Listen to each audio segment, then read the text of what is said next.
Hey guys, आज के इस वीडियो में हम सीखेंगे कि दर्पण के द्वारा यानी जो ये दर्पण होते हैं इनके द्वारा इमेज कैसे बनती है, इनके द्वारा जो वो प्रतिबिंब होता है कैसे बनता है।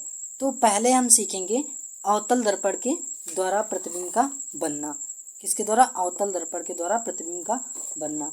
उसके कुछ नियम होते हैं, पहले हम उन नियमों को पढ़ेंगे, उसके बाद हम इमेज को बनाना सीखेंगे।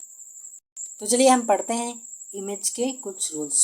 रूल फॉर इमेज फॉर्मेशन, यानी कि प्रतिबिंब को बनने के लिए कुछ नियम होते हैं, उनको पहले हम पढ़ने वाले हैं। तो आप भी एक कॉपी लेकर बैठ जाइए और जैसे जैसे मैं बनाता जाऊं आप प्रैक्टिस करिए।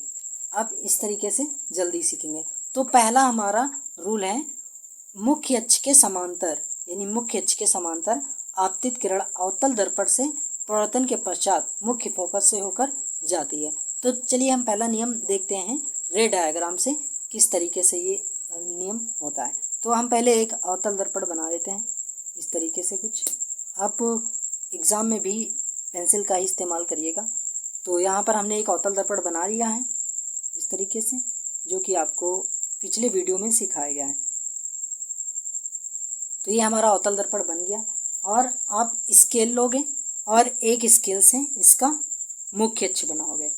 मुख्य अक्ष यानी कि प्रिंसिपल एक्सिस, इस तरीके से इसका प्रिंसिपल एक्सिस आप बना लोगे। अब यहाँ ये P हो गया, ठीक है। और आप नाप कर रख सकते हो इसकी फोकस दूरी और वक्रता त्रिज्या। तो यहाँ पर आप लिख दीजिए, यानी कि देखिए ये हमारा 6 सेंटीमीटर है, तो 3 पर यहाँ पर इसकी फोकस दूरी रखिए और यहाँ पर C यानी वक्रता त्रिज्या। क्यों? क्योंकि जो फोकस दूरी होती है और वक्रता त्रिज्या होती है, जो फोकस दूरी होती है वक्रता त्रिज्या की आधी होती है। यानी ये जो फोकस दूरी यहाँ से P और F के बीच में है, ये दूरी ये वक्रता त्रिज्या की आधी होती है। तो देखिए बताया गया मुख्य अक्ष के समांतर आपतित किरण, यानी अब क्या होगा, ये जो अवतल दर्पण है इसका मुख्य अक्ष है, इसके सामने इसके समांतर यानी मुख्य अक्ष के समांतर आने वाली प्रकाश की किरण परावर्तन के पश्चात मुख्य फोकस से होकर जाती है। तो देखिए कोई किरण मान लेते हैं इस तरीके से आई, यानी कि इस तरीके से खींच लेते हैं।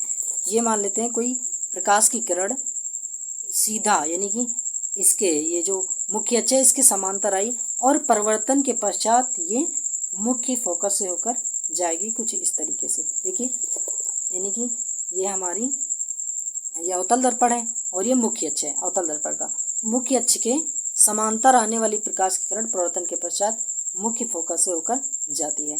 अब दूसरा नियम देख लेते हैं। दूसरा नियम है अवतल दर्पण के वक्रता केंद्र से होकर जाने वाली प्रकाश की किरण परावर्तन के पश्चात अपने ही मार्ग पर वापस लौट जाती है। तो इसको भी हम रे डायग्राम से समझते हैं। तो पहले हम एक बना लेते हैं अवतल दर्पण कुछ इस तरीके से।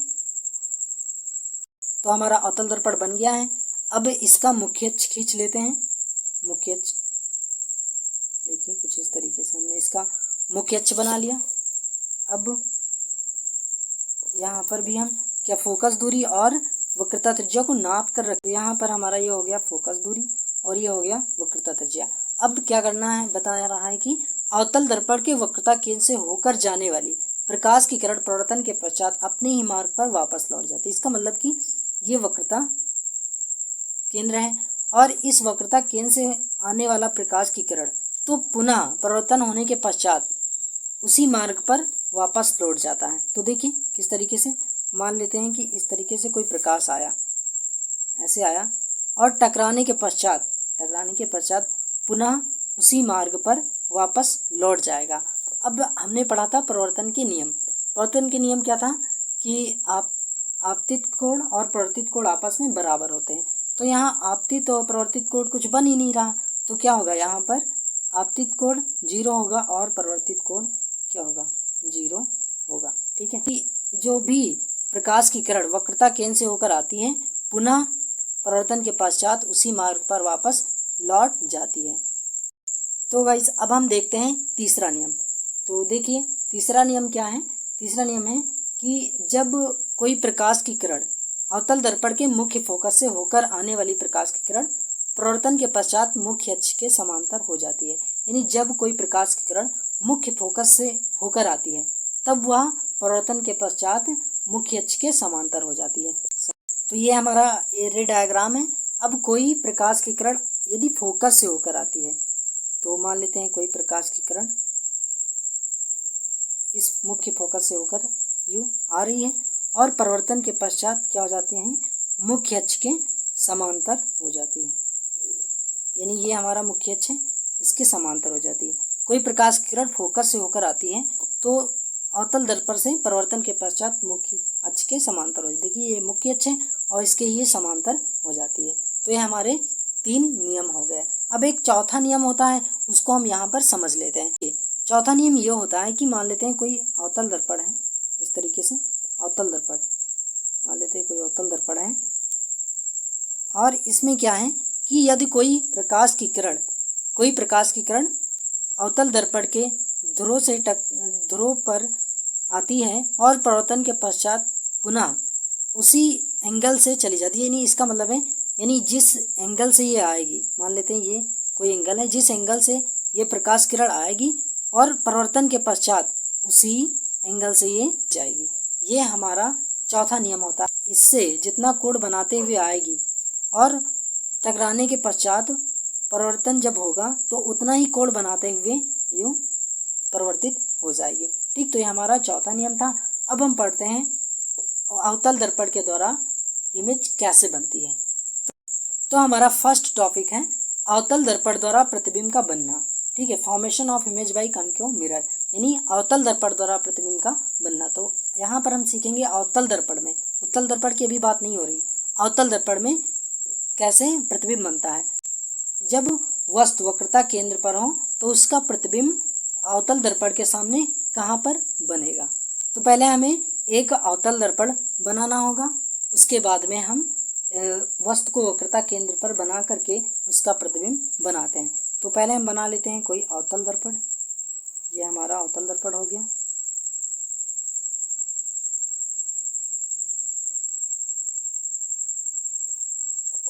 हमारा अवतल दर्पण हो गया। ये हमारा मुख्य अक्ष बन गया, इसको P मान लेते हैं। और यहाँ पर हम फोकस दूरी और वक्रता केंद्र बना लेते हैं। तो यहाँ पर हमारा ये फोकस दूरी हो गया और वक्रता केंद्र यहाँ पर हो गया। तो ये मान लेते हैं फोकस दूरी और ये वक्रता केंद्र। यहाँ पर जब नाप के रखोगे, नाप के फोकस दूरी और वक्रता केंद्र रखोगे तो आपका जो ये इमेज फॉर्मेशन बनेगा वो करेक्ट आएगा। तो चलिए हम देखते हैं। तो इसमें क्या बताया गया, जब वस्तु वक्रता केंद्र पर हो, तो ये हमारा वक्रता केंद्र है। जब वस्तु यहाँ पर हो तो बना लेते हैं कोई वस्तु इस तरीके से, ए बी वस्तु है। क्या मान लेते हैं, कोई ए बी वस्तु है हमारा। ठीक है, अब यहाँ से प्रकाश की किरण आई, इस वस्तु से प्रकाश की किरण आ रही है। ठीक, दूसरी प्रकाश की किरण फोकस से होकर आई। तो देखिए ये वाली जो प्रकाश की किरण है, ये वाली, ये जो समांतर जा रही है मुख्य अक्ष के, ये परिवर्तन के पश्चात कहाँ से होकर जाती है, फोकस से होकर जाती है, मुख्य फोकस से होकर जाएगी। तो इस तरीके से ये मुख्य फोकस से होकर गई। और ये जो फोकस से होकर आई है तो ये कहाँ से होकर जाएगी, जो यानी ये प्रकाश की किरण यदि ये मुख्य अक्ष के समांतर जाएगी तो परिवर्तन के पश्चात कहाँ से, फोकस से होकर गुजरेगी। और वह प्रकाश किरण जो फोकस से होकर जाएगी वो मुख्य अक्ष के समांतर हो जाएगी। तो जब हमारा वस्तु कहाँ पर होता है, वक्रता केंद्र पर होता है, तो इसका प्रतिबिंब वक्रता केंद्र पर ही बनेगा। कैसे बनेगा, बी, यानी तो अब ये वक्रता केंद्र पर ही बनेगा। अब ये इसकी स्थिति क्या है, इस इमेज की स्थिति क्या है। तो देखिए इमेज कैसे बनेगी, इमेज इज, तो अब देखिए इमेज कैसी बनेगी। तो पहले इमेज तो बनेगी नंबर 1 सी पर बनेगी, यानी कि फॉर्म्ड 8C, यानी पहला नंबर हो गया कि जो इमेज है वो वक्रता केंद्र पर ही बनेगी। और दूसरा ये है कि रियल और इन्वर्टेड होगा। जो इमेज होगी, जो हमारे प्रतिबिंब है, वास्तविक होगा। कैसा होगा, वास्तविक होगा, वास्तविक तथा उल्टा होगा। कैसा होगा, उल्टा होगा, वास्तविक तथा उल्टा होगा। और नंबर 3 कैसा होगा, वस्तु के आकार का होगा। कैसा होगा? वस्तु के आकार का, ठीक है। तो वस्तु के आकार का होगा और इसका जो मैग्निफिकेशन होगा m यानी h1/ho बराबर -1 होगा। यहाँ पर क्या होगा कि जो इमेज ये बनेगी वो फॉर्म रेट सी, यानी पहला बात तो ये वक्रता केंद्र पर ही बनेगी इमेज। दूसरी बात वास्तविक बनेगी तथा उल्टा। वास्तविक का मतलब है जिसे हम ऐसा इमेज जिसे हम पर्दे पर प्राप्त कर सकते हैं। क्या होगा? वस्तु के आकार की बनेगी। वस्तु के आकार का मतलब जितना बड़ा वस्तु होगा और उतनी ही बड़ी इमेज बनेगी। जब वस्तु वक्रता केंद्र पर रखी होगी तो इमेज भी उसका यानी उसका प्रतिबिंब भी वक्रता केंद्र पर ही बनेगा। कैसा बनेगा? वास्तविक तथा उल्टा बनेगा, वस्तु के आकार का बनेगा, बिल्कुल सेम बनेगा, ठीक है। अब हम पढ़ने वाले हैं केस नंबर 2 यानी वस्तु वक्रता केंद्र तथा फोकस के बीच में हो। जब वस्तु कहाँ पर हो? वक्रता केंद्र तथा फोकस के बीच में। अब हम डायग्राम पहले बना लेते हैं अवतल दर्पण।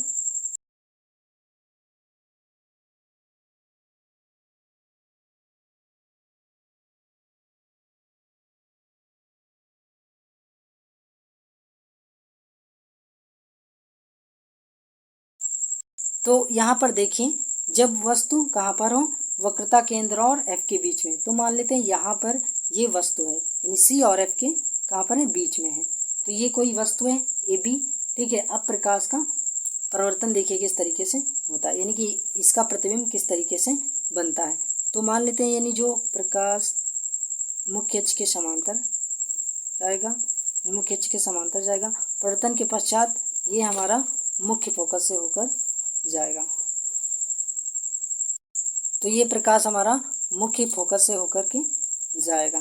तो देखिए इस तरीके से कुछ यहाँ पर यह हमारा प्रकाश की किरण, जो प्रकाश किरण मुख्य अक्ष के समांतर जाएगी और परिवर्तन के पश्चात मुख्य फोकस से होकर आएगी। अब ये दूसरी प्रकाश की किरण क्या होगी? जो मुख्य फोकस से होकर आती है, मुख्य फोकस से यानी कि यहाँ से होकर के इस तरीके से ये प्रकाश की किरण मुख्य फोकस से होकर आती है। तब क्या होता है कि ये मुख्य फोकस, जब जो प्रकाश किरण मुख्य फोकस से होकर आती हैं तो वो प्रकाश की किरण कहाँ जाती हैं? मुख्य अक्ष के समांतर हो जाती हैं। तो इस तरीके से मुख्य अक्ष के समांतर हो गया। अब यहाँ पर इमेज कहाँ बनेगी? तो इमेज बनेगी सी के पीछे। कहाँ पर बनेगी? देखिए यहाँ पर सी के पीछे बनेगी। यहाँ पर सी है तो इसके पीछे इमेज बनेगी, इमेज इसके पीछे बनेगी और उल्टा बनेगी। तो अब देखते हैं हम इमेज ये कैसी बनी है।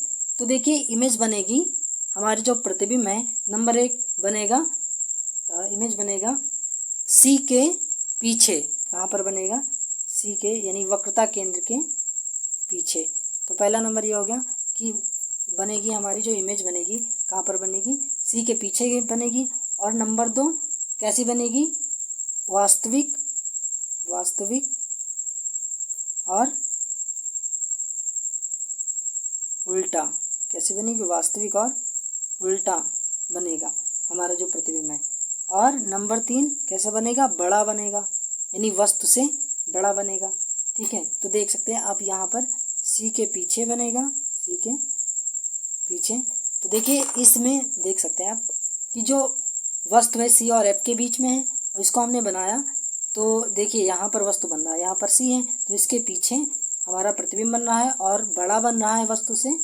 और वास्तविक और उल्टा, वास्तविक का मतलब जिसे पर्दे पर प्राप्त किया जा सकता है, वास्तविक और उल्टा बनेगा और ये इसकी अपेक्षा, वस्तु की अपेक्षा बड़ा बनेगा। अब देखते हैं नंबर 3 केस, यानी कि वस्तु जब फोकस पर हो। कहाँ पर हो? तो यहाँ देख सकते हैं यदि प्रकाश तो यहाँ देख सकते हैं जब वस्तु कहाँ पर हो? फोकस पर हो, तो इसका प्रतिबिंब कहाँ बनेगा? तो देखिए प्रकाश की किरण यू जब जाती है मुख्य अक्ष के समांतर, तो प्रवर्तन के पश्चात मुख्य फोकस से होकर गुजरती है।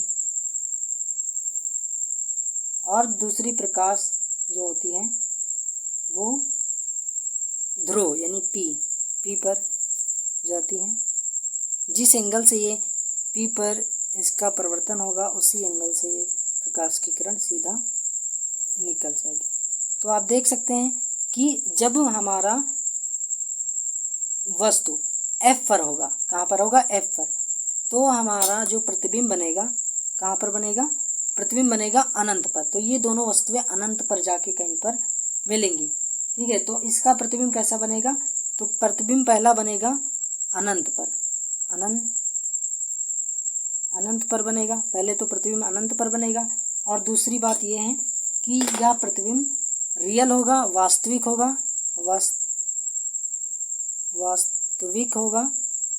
वास्तविक और कैसा होगा, उल्टा होगा, वास्तविक और उल्टा होगा। और नंबर 3 बहुत ही बड़ा होगा, बहुत बड़ा होगा, ठीक है। ये प्रतिबिंब हमारा बहुत ही बड़ा होगा। कैसा होगा, अनंत पर। पहली बात तो ये जो प्रतिबिंब है, ये पहली बात तो ये जो हमारा प्रतिबिंब है, जब वस्तु फोकस पर होगा तो इसका प्रतिबिंब अनंत पर बनेगा, और वास्तविक और उल्टा बनेगा, और बहुत ही बड़ा बनेगा। अब हम देखते हैं जब वस्तु फोकस दूरी और ध्रुव के बीच में हो तो इसका प्रतिबिंब कहाँ बनता है।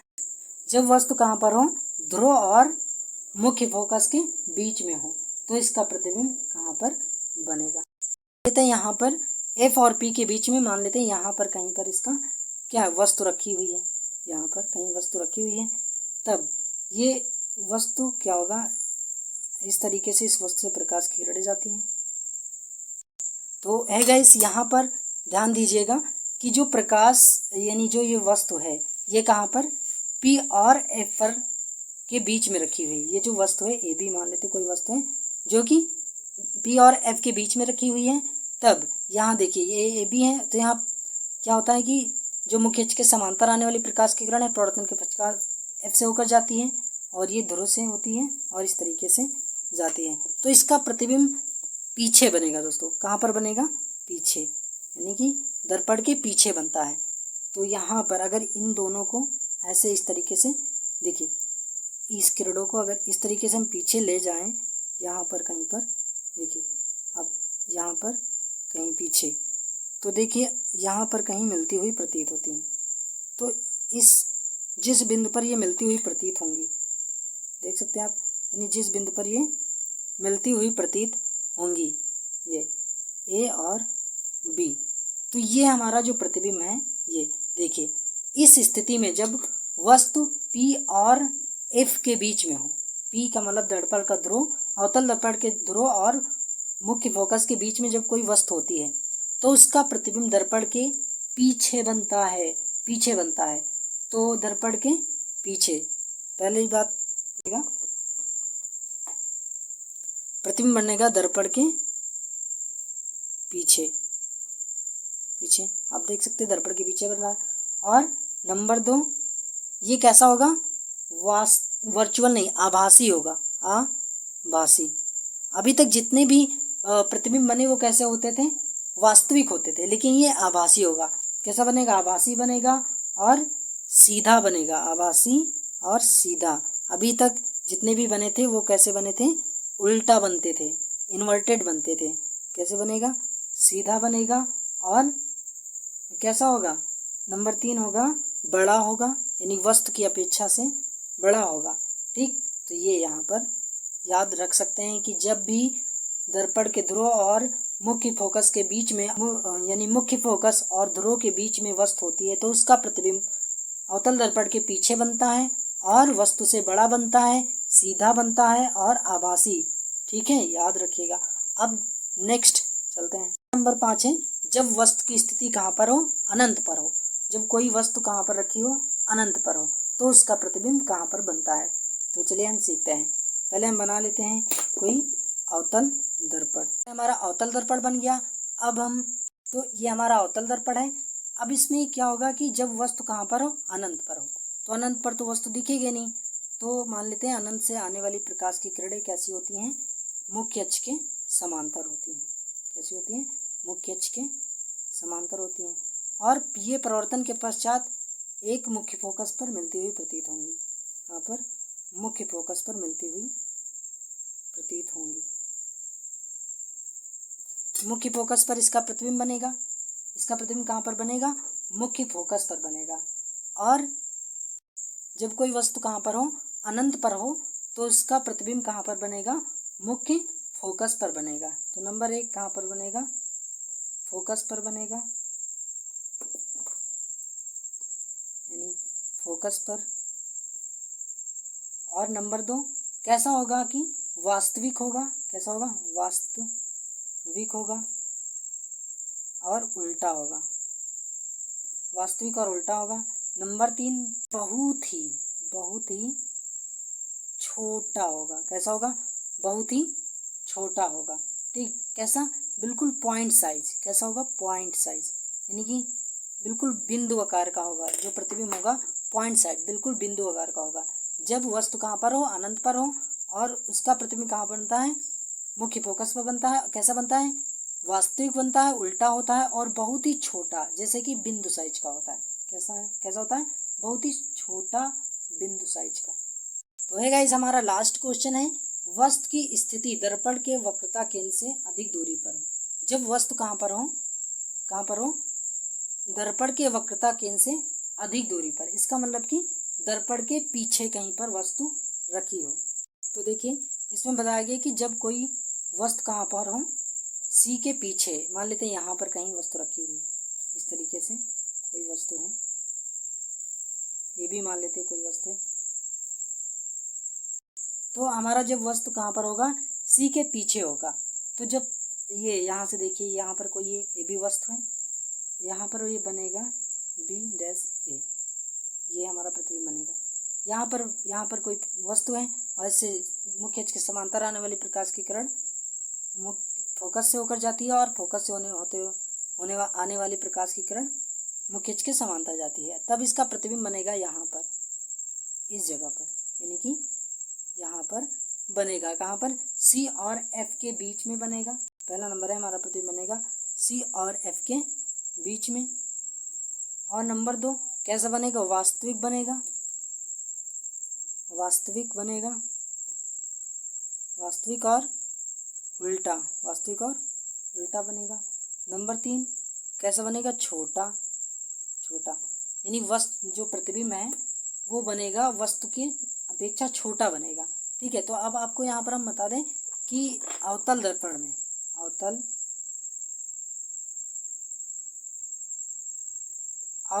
में जितने भी प्रतिबिंब बनते हैं,